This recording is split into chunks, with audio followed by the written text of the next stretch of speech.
વલસાડના ધરમપુરની આશ્રમ શાળાનો વિવાદ જે મુદ્દે શિક્ષણ મંત્રી કુબેર ડિંડોરે નિવેદન આપ્યું કે આરોપો અંગે અમારી પાસે જાણકારી આવી છે, એની તપાસ હાલ ચાલુ છે।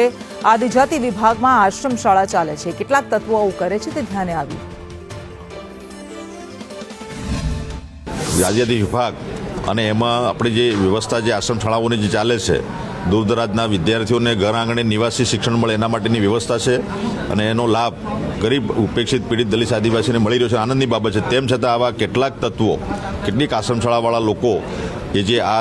કૃત્ય કરે છે અમારા ધ્યાનમાં આવ્યું છે અને અમારા પ્રાયોજના વહીવટદાર અને કલેક્ટરશ્રીને અમે સૂચના આપી છે સ્પષ્ટ કે આની ઊંડાણમાં જઈ અને એની તપાસ કરી અને જો સત્ય હકીકત બહાર આવશે તો એ નિયમો અનુસાર અમારા જે નિયમો છે એ પ્રમાણે કાર્યવાહી કરીને એની આગળની કાર્યવાહી કરીને કઠોરમાં કઠોર પગલાં ભરવામાં આવશે। આદિજાતિ વિભાગ